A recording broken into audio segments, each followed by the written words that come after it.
ಶ್ರೀ ಪಿತಾಮಹ ಪತ್ರಿಜಿಯವರ ದಿವ್ಯ ಆಶೀರ್ವಾದದೊಂದಿಗೆ ಯುವಶಕ್ತಿ ಪಿರಮಿಡ್ ಧ್ಯಾನ ವತಿಯಿಂದ ನನ್ನ ಎಲ್ಲ ಆತ್ಮ ಬಂಧುಗಳಿಗೆ ಹೃದಯಪೂರ್ವಕವಾಗಿ ವಂದಿಸುತ್ತಾ, ಮಾಸ್ಟರ್, ನಮ್ಮನ್ನು ನಾವು ತಿಳಿದುಕೊಳ್ಳದೆ ಅರಿತುಕೊಳ್ಳದೆ ಇರುವುದೇ ಅಧರ್ಮ. ನಮ್ಮನ್ನು ನಾವು ತಿಳಿದುಕೊಳ್ಳುವುದೇ, ನಮ್ಮನ್ನು ನಾವು ಅರಿತುಕೊಳ್ಳುವುದೇ ಧರ್ಮ.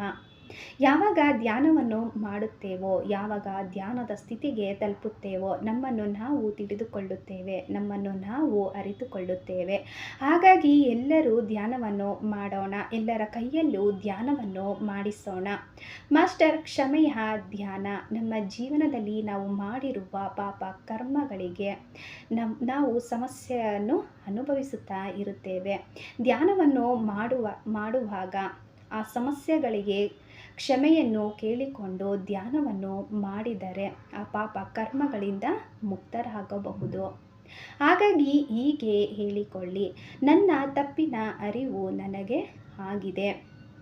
ನಾನು ಪ್ರೀತಿಯಿಂದ ಎಲ್ಲರೊಡನೆ ಜೀವನವನ್ನು ಮಾಡುತ್ತೇನೆ, ಪರಿವರ್ತನೆಯ ಜೀವನವನ್ನು ನಡೆಸುತ್ತೇನೆ. ಈ ಜ್ಞಾನದ ಧ್ಯಾನವನ್ನು ಎಲ್ಲರಿಗೂ ಪ್ರೀತಿಯಿಂದ ಹಂಚುತ್ತೇನೆ. ದಯವಿಟ್ಟು ಜೀವನವನ್ನು ಮಾಡಲು ಒಂದು ಅವಕಾಶವನ್ನು ಮಾಡಿಕೊಡಿ ಅಂತ ವಿಶ್ವಮಾತೆ, ಆ ಯೂನಿವರ್ಸ್ ಹತ್ರ ಹೇಳಿಕೊಳ್ಳಿ. ನಮ್ಮ ಜೀವನದಲ್ಲಿ ಎಷ್ಟೋ ಸಮಸ್ಯೆಗಳನ್ನು ಅನುಭವಿಸುತ್ತಾ ಇರುತ್ತೇವೆ. ಯಾಕೆ ಅಂತ ಅಂದರೆ, ಯಾರಾದರೂ ನಮಗೆ ನೋಯಿಸಿದರೆ, ಹಿಂಸೆಯನ್ನು ಕೊಟ್ಟಿದ್ದಾರೆ, ಅವ್ರನ್ನೆಲ್ಲರನ್ನೂ ನಾವು ಕ್ಷಮಿಸದೆ ಇರುವುದರಿಂದ ನಾವು ನಮ್ಮ ಜೀವನದಲ್ಲಿ ನಾವು ನೋವನ್ನು ಅನುಭವಿಸುತ್ತಾ ಇರುತ್ತೇವೆ. ಈ ದಿನ ಯಾರಾದರೂ ನಮಗೆ ನೋವನ್ನು ಕೊಟ್ಟಿದ್ದಾರೆ, ಹಿಂಸೆಯನ್ನು ಪಡಿಸಿದರೆ, ದಯವಿಟ್ಟು ಅವ್ರನ್ನೆಲ್ಲರನ್ನೂ ನಾವು ನೆನಪು ಮಾಡಿಕೊಂಡು ಕ್ಷಮಿಸಿ ಬಿಡೋಣ. ಮಾಸ್ಟರ್, ನಾವು ಕ್ಷಮಿಸೋದ್ರಿಂದ ಆ ವ್ಯಕ್ತಿ ಕರ್ಮದಿಂದ ಮುಕ್ತನಾಗುತ್ತಾನೆ ಅಂತ ಭಾವಿಸುತ್ತೇವೆ. ಆದರೆ ವಿಶ್ವದ ನಿಯಮದ ಪ್ರಕಾರ ಯಾವ ವ್ಯಕ್ತಿಗೆ ಹಿಂಸೆಯನ್ನು ಕೊಟ್ಟಿದ್ದಾರೆ, ನೋವನ್ನು ಉಂಟು ಮಾಡಿದರೆ, ಆ ವ್ಯಕ್ತಿ ಕರ್ಮ ಚಕ್ರದಲ್ಲಿ ಒಳಗಾಗಿಯೇ ತೀರುತ್ತಾನೆ. ಹಾಗಾಗಿ ನಮ್ಮ ಆರೋಗ್ಯಕ್ಕೋಸ್ಕರ ನಾವು ತೃಪ್ತಿಯಿಂದ ನೆಮ್ಮದಿಯಿಂದ ಜೀವನ ಮಾಡಲು ಅವರೆಲ್ಲರನ್ನೂ ನಾವು ಕ್ಷಮಿಸಿ ಬಿಡೋಣ.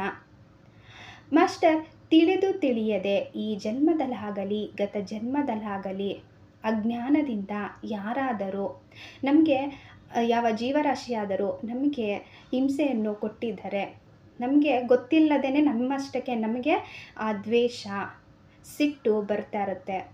ಅವ್ರನ್ನೆಲ್ಲರನ್ನೂ ಕೂಡ ನಾವು ಕ್ಷಮಿಸಿ ಬಿಡೋಣ. ಈ ದಿನ ಅವನ್ನೆಲ್ಲರನ್ನೂ ನಾವು 3 ಸಲ ಕ್ಷಮಿಸಿದ್ದೀವಿ ಅಂತ ನಾವು ಹೇಳ್ಕೊಂಡ್ರೆ ನಾವು ಆ ಸಮಸ್ಯೆಯಿಂದ ನಾವು ಒಳಗೆ ಬರಬಹುದು. ಇವಾಗ ನಾವು ಕ್ಷಮಿಸಿದ್ದೇವೆ ಮತ್ತು ಕ್ಷಮೆಯನ್ನು ಕೇಳಿದ್ದೇವೆ.